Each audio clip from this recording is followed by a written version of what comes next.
Hello friends, I'm Dustin Davis and welcome to another video. Miami's season has unraveled in ways few anticipated. The Dolphins organization entered this campaign with legitimate aspirations, yet a recurring inability to protect fourth-quarter leads has exposed deeper structural questions about personnel, philosophy, and long-term direction. What began as optimism has calcified into uncertainty. Each narrow defeat compounds the last, and the fractures are no longer confined to the field.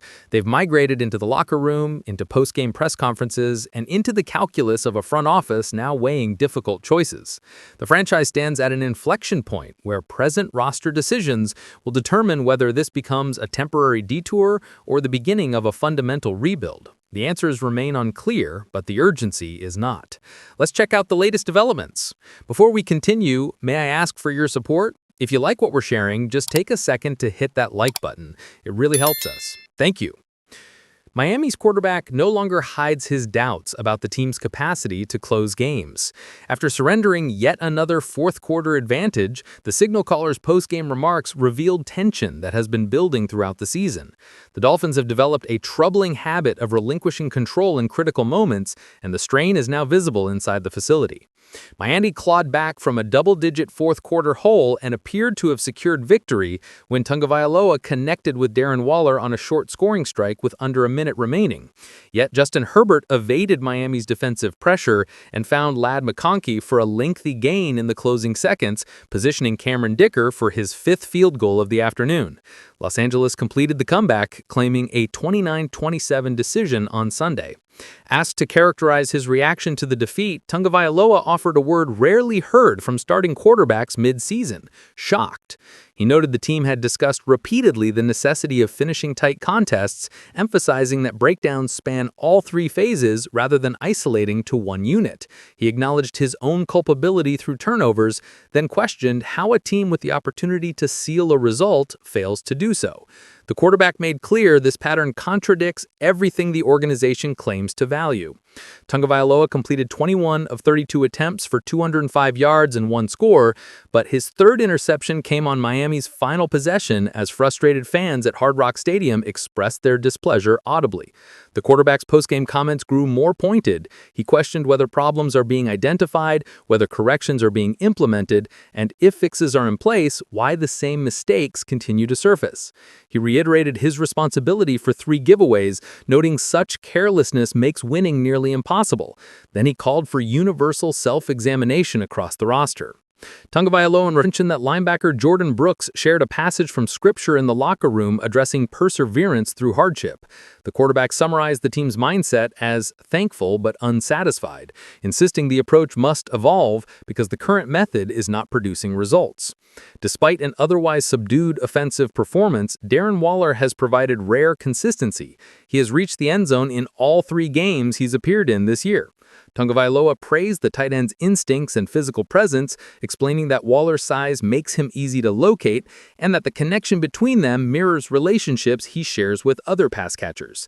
The quarterback described Waddle as someone who naturally gravitates toward the football in scoring territory. Miami travels to Cleveland next Sunday. While quarterback concerns mount, the team's most explosive weapon faces a recovery timeline that could reshape everything. Miami's star receiver has not announced retirement, but he will miss the remainder of 2025, and uncertainty surrounds both his recovery and his standing with the franchise.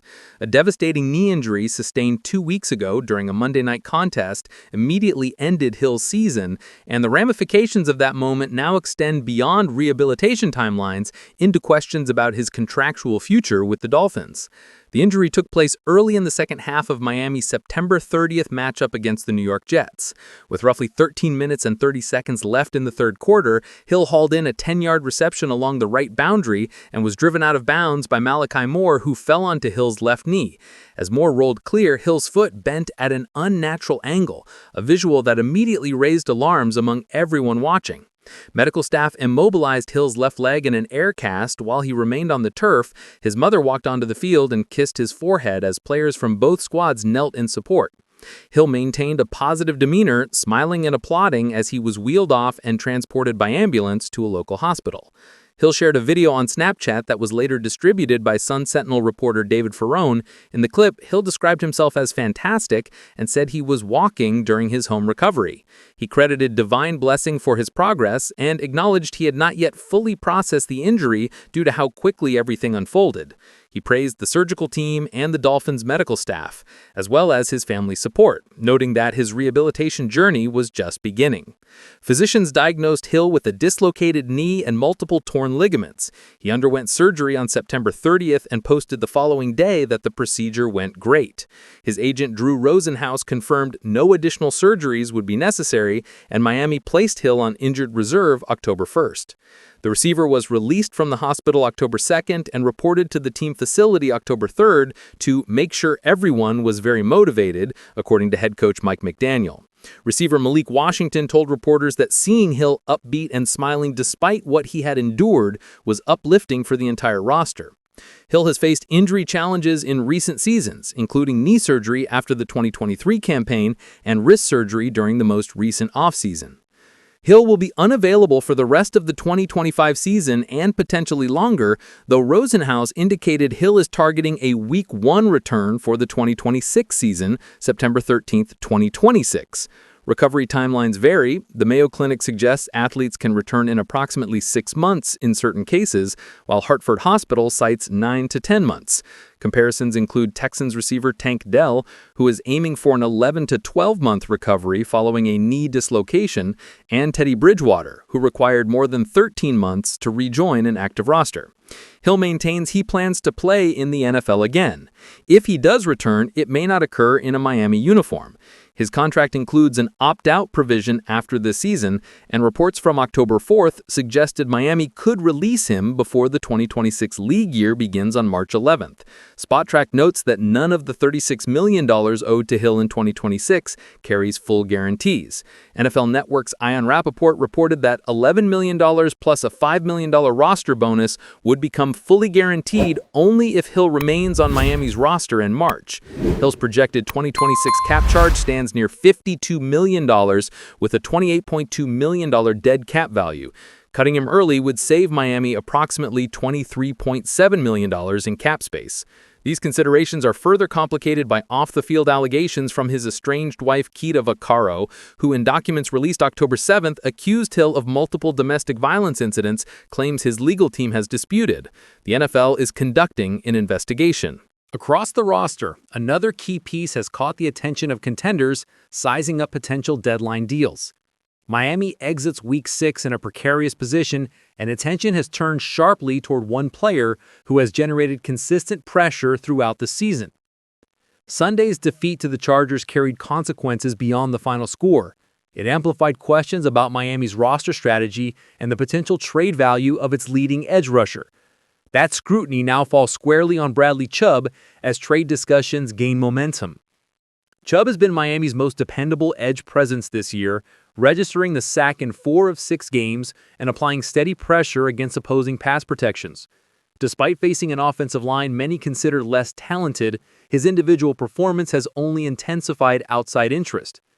Ian Rappaport reports that rival franchises have quietly inquired about Chubb's availability, and the Chargers' comeback may have created a viable pathway for a transaction. Chubb's steady output positions him as an obvious trade candidate. In practical terms, moving him would likely yield draft compensation and immediate salary cap relief, concrete returns for a franchise that appears unlikely to salvage the current season. From an asset management perspective, there is rationale for converting present talent into future flexibility. Rappaport identifies Chubb among the edge defenders drawing attention across the league, alongside peers such as Arden Key and Kingsley Enagbare. Jaelan Phillips represents a separate, valuable asset for Miami, and his market value could rise as the trade deadline nears, complicating Miami's assessment of which pieces to retain and which to market. According to the report, the 49ers, Jaguars, and Chargers are among the franchises exploring defensive reinforcements before the November 4th trade cutoff. The Chargers, notably, have identified needs at both edge rusher and running back, a dynamic that could facilitate a match if Miami is willing to move Jaylen Wright for appropriate compensation. One concept that has circulated: bundling Chubb with Wright to maximize return from a team like Los Angeles. With Sunday's loss now absorbed, that package concept could gain serious traction. Organizationally, Miami appears poised for a roster reset. A coaching change and philosophical overhaul could follow if performance does not improve. General Manager Chris Grier's assessment of his job security will likely determine whether Miami executes major moves now. If he believes his position is stable, he may opt to retain veterans. If not, trading assets would expedite a rebuild. At this moment, Bradley Chubb, Jaelan Phillips, and Jaylen Wright are the players to watch closely as the trade window contracts. Yet, even as trade winds swirl, a more ambitious scenario has analysts imagining a different kind of quarterback acquisition entirely. Miami's stumbling start has triggered discussion of significant roster adjustments. Coaching, front office leadership, and the quarterback position all face elevated scrutiny.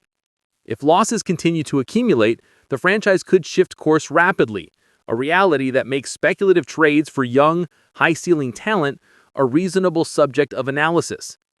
In Indianapolis, the Colts' recent roster decisions suggest their long-term vision may be evolving. The addition of Daniel Jones appears to have reshaped the organization's view of Anthony Richardson, the 2023 first-round selection, whose extraordinary physical tools remain compelling even as injuries have hindered his development. With Jones assuming the starting role, Richardson's future in Indianapolis now appears increasingly uncertain. Presented as speculative projection, Miami acquires QB Anthony Richardson, Indianapolis receives a 2026 third-round pick. At 23 years old, Richardson still possesses uncommon attributes: exceptional arm strength, elite mobility, and rare size for a dual-threat quarterback. Injuries derailed his progression, but upside of that magnitude remains highly coveted and relatively affordable to acquire. Richardson would not be expected to start immediately.